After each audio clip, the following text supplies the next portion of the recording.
लगातार बढ़ रही कोरोना के मामलों को देखते हुए एम्स ऋषिकेश ने भी तैयारियां तेज की है। अस्पताल में आइसोलेशन वार्ड के साथ ही कोविड वार्ड की संख्या को भी बढ़ाया जा रहा है। 80 बेड कोविड मरीजों के लिए रिजर्व रखा गया है। 50 कोविड के बेड्स ऑलरेडी फंक्शनल कर दिए हैं, जिसमें कि 20 बेड जो हैं आईसीयू के हैं। द्वितीय चरण में हम लोग 25 बेड्स और इसमें ऐड करेंगे और फिर इसके बाद भी अगर आवश्यकता पड़ती है, जिसकी की संभावना बहुत अधिक है, हम लोग 25 बेड्स और ऐड करके इसको 100 तक ले जाएंगे। पूरे देश के साथ ही उत्तराखंड में भी वैक्सीनेशन का काम चल रहा है, लेकिन अगले 2 दिन में उत्तराखंड को वैक्सीन की नई खेप नहीं मिली तो वैक्सीनेशन के काम पर ब्रेक लग जाएगा। स्वास्थ्य विभाग के पास वैक्सीन की महज 1.5 से 2 लाख डोज ही शेष बची हुई है, जो अगले 1-2 दिन में लगा दी जाएगी। राज्य सरकार ने केंद्र से वैक्सीन की 5 लाख और डोज की डिमांड की है, लेकिन अभी तक इसको हरी झंडी नहीं मिली। उत्तराखंड में 29 लाख लोगों के वैक्सीनेशन का टारगेट था और अभी तक उत्तराखंड की बात करें तो केंद्र से 13 लाख डोज मिली है। इसके विपरीत करीब 11 लाख से ज्यादा वैक्सीन लोगों को, यानी 11 लाख लोगों को वैक्सीन लगाई जा चुकी है।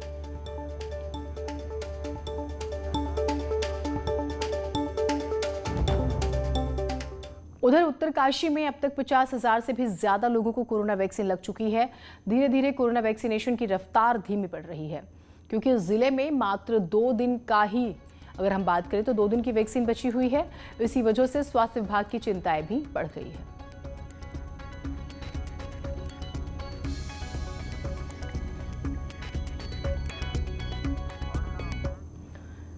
उधर रामनगर में 5 जगहों पर कोविड वैक्सीन लगाई जा रही है। कोविड-19 के नोडल अधिकारी डॉक्टर प्रशांत कौशिक के मुताबिक अगले 2 दिनों तक के लिए तो वैक्सीन है, लेकिन इसके आगे डिमांड बढ़ेगी और उसकी रिक्वेस्ट जो है सेंटर को भेज दी गई है। जल्दी वैक्सीन उपलब्ध करा दी जाएगी।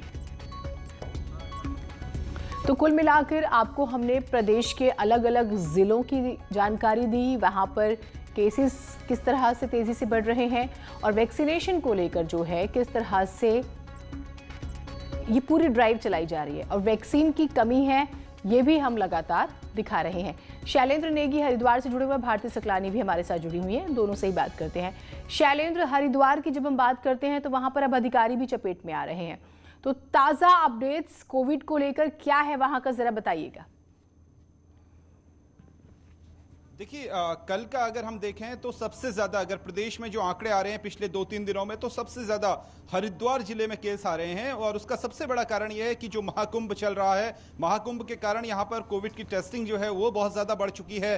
डॉक्टर्स की टीमें जगह जगह पर लगाई गई हैं, जो रैपिड जांच हो रही है, रैपिड एंटीजन जो टेस्ट हो रहे हैं वो लगातार यहां पर हो रहे हैं। तो इसके कारण यह है कि लगातार जो टेस्टिंग है उनकी संख्या तो ज्यादा है और इसके कारण मरीजों की संख्या भी हमें ज्यादा यहां दिखाई दे रही है। और विशेष तौर पर जो बाहर से आने वाले जो पिलग्रिम्स हैं, जो श्रद्धालु हैं, जो यात्री हैं, उनकी टेस्टिंग की जा रही है। बॉर्डर्स पर व्यवस्था की गई है, क्योंकि जिस तरीके से हाईकोर्ट ने दिशा निर्देश दिए हैं कि लगभग आपको एक दिन में 50,000 टेस्टिंग करनी है। हालांकि 50,000 टेस्टिंग नहीं हो पा रही है, क्योंकि सरकार के पास सीमित संसाधन है, ऐसा सरकार का ऑफ रिकॉर्ड में कहना है। लेकिन उसके बावजूद जितने टेस्ट हो पा रहे हैं, चाहे वो आपके गंगा के घाट हों, वहां पर टेस्ट किए जा रहे हैं। उसके अलावा जो रेलवे के जो एंट्री और एग्जिट गेट है वहां पर टेस्ट किए जा रहे हैं, बस अड्डों पर टेस्ट किए जा रहे हैं। और उसके साथ साथ जहां पर भी जो एंट्री पॉइंट्स हैं, डिस्ट्रिक्ट के एंट्री पॉइंट्स हैं यूपी से लगे हुए विशेष तौर पे, तो वहां पर चेकिंग की जा रही है और वहां पर टीमें लगाई गई हैं डॉक्टर्स की, जो 24 घंटे मॉनिटरिंग कर रहे हैं। 24 घंटे ऐसे यात्रियों की मॉनिटरिंग कर रहे हैं जिनके पास जो आरटीपीसीआर टेस्ट है, जो 72 घंटे की रिपोर्ट लाना मैंडेटरी है, जो बाहर से आने वाले यात्री हैं। लगभग जो 12 स्टेट्स की एक लिस्ट जारी की गई है, इसमें दिल्ली, महाराष्ट्र से लेकर के गुजरात तक के स्टेट शामिल हैं। तो इन टोटल 12 राज्यों से आने वाले लोगों से 72 घंटे की रिपोर्ट तो मांगी जा रही है, लेकिन इन राज्यों से अगर कोई यात्री आ ही जा रहा है तो फिर उसकी यहां पर रैपिड एंटीजन टेस्ट उसका जरूर किया जा रहा है। और उसके बाद ही अगर वो रैपिड एंटीजन टेस्ट नेगेटिव आता है तो उसके बाद ही जो है उनको अंदर एंट्री दी जा रही है। लेकिन एक बहुत चिंताजनक बात वो ये है कि रैपिड एंटीजन जो किट है उसकी कमी भी देखी जा रही है। स्वास्थ्य के अधिकारी ऑफ रिकॉर्ड में ये बता रहे हैं कि उनके पास किट्स बेहद कम हैं, बेहद कम किट्स बची हुई हैं। ऐसे में अब जो स्नान आ रहे हैं 12, 13, 14 को बड़े स्नान आ रहे हैं और इस दौरान सरकार का अनुमान है कि कम कम से कम 50 लाख से 1 करोड़ जो श्रद्धालु है वो हरिद्वार में पहुंचेंगे। जैसा मुख्यमंत्री का भी कहना है कि आप आइए, सुरक्षित कुंभ में स्नान कीजिए, लेकिन ऐसे में अगर आपके पास रैपिड एंटीजन टेस्ट की भी व्यवस्था नहीं होगी, आरटीपीसीआर तो बहुत दूर की बात है, तो फिर आप कैसे सुरक्षित कुंभ करा सकते हैं, दिव्य कुंभ करा सकते हैं? ये अपने आप में सवाल है, क्योंकि जिन 12 राज्यों को सरकार रेड जोन में मान रही है,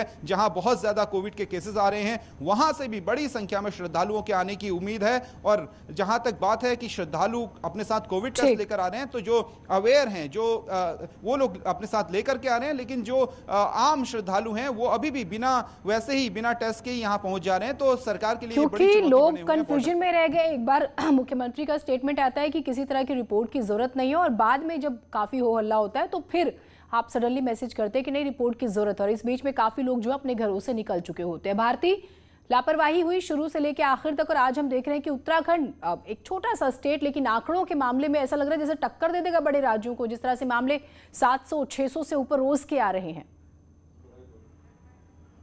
बिल्कुल डेली, और यही देखने को मिल रहा है जीनत। और टॉप 2 जिलों की अगर हम बात करें, उसमें हरिद्वार और देहरादून ही लगातार बने हुए हैं। यही एक बड़ी वजह रही कि कल कैबिनेट की जब मीटिंग हुई तो ये फैसला यहाँ पर ले लिया गया कि नाइट कर्फ्यू लगा दिया जाए, और आज से वो इम्प्लीमेंट भी होने जा रहा है प्रदेश में। नगर निगम के क्षेत्रों की खासतौर पर अगर हम बात करें तो ये कह दिया गया कि रात 10 बजे से लेकर सुबह 5 बजे तक कर्फ्यू रहेगा। लेकिन इसमें भी 2 राय यहाँ पर देखने को मिल रही है। मेरी जनरली लोगों से बातचीत हुई तो लोग ये बात कह रहे हैं कि कुछ लोगों को ये फैसला सही भी लगता है, लेकिन कुछ लोगों को लगता है कि थोड़ा और पहले से यहाँ पर नाइट कर्फ्यू लगाना चाहिए था, क्योंकि उत्तराखंड में लोग रात 10 बजे तक ज्यादातर बाहर नहीं निकलते हैं। तो अलग अलग व्यूज यहाँ पर लोगों के आ रहे हैं। कुछ लोग भी मौजूद हैं, उनसे बात कर लेते हैं। जीनत सर, आप मुझे बताइए, आप किस तरीके से देख रहे हो इस फैसले को कि नाइट कर्फ्यू लगाया जाए? कोरोना पॉजिटिव अगर आ रही है तो उस पर नाइट कर्फ्यू जरूरी है। अगर नॉर्मल होता तो सरकार क्यों लगाती? और जैसे जैसे कोरोना पॉजिटिव लोग बढ़ते रहेंगे तो उसमें लॉकडाउन की स्थिति भी बन जाएगी। ऐसे ठीक है, दिक्कत हो रही है, पर एक बार कोरोना चला जाए फिर सब नॉर्मल हो जाएगा। अब सरकार ने डिसीजन लिया है, कोरोना पॉजिटिव की रिपोर्टें लोगों की आ रही है, इसीलिए लिया ना सरकार ने। आगे लॉकडाउन की स्थिति बनेगी तो लगाएगी सरकार। सर, देहरादून में भी केसेस जो है वो लगातार बढ़ते जा रहे हैं। क्या आपको लग रहा है यहाँ पर जो फॉलोज हैं, कोविड के जो नियम है वो फॉलो नहीं हो पा रहे? नहीं, यहाँ सब वेल एजुकेटेड लोग हैं जी। कोई 1-2% है जिन्होंने नहीं लगाया, उनको भी हम आगे से मॉनिटर करेंगे कि लगाएं, मास्क लगाएं, सैनिटाइजर का इस्तेमाल करें, अपने घर में बच्चों का, बूढ़ों का ध्यान रखें, खाने में लहसुन का, अदरक का इस्तेमाल करें। इन चीज़ों का परहेज करेंगे तो चला जाएगा कोरोना। थोड़े दुख की घड़ी है, संकट की घड़ी है, हम सबको एक साथ होकर इसे हराना है, और आगे जब ठीक हो जाए सब ठीक हो जाएगा। ठीक है सीरत, तो देखा आपने लोगों के व्यूज भी यहाँ पर हैं। कई लोग ये बात मान रहे हैं कि बहुत अच्छा फैसला है ये नाइट कर्फ्यू का, लेकिन केसेस जैसे जैसे बढ़ रहे हैं, वैक्सीन की जब कमी देखने को मिल रही है, तो ये एक चिंताजनक बात जरूर है। बिल्कुल, आप दोनों भी अपना ख्याल रखिएगा, क्योंकि सबके लिए खतरा उतना ही है। शैलेंद्र और भारती, बहुत शुक्रिया हमारे साथ जुड़ने के लिए।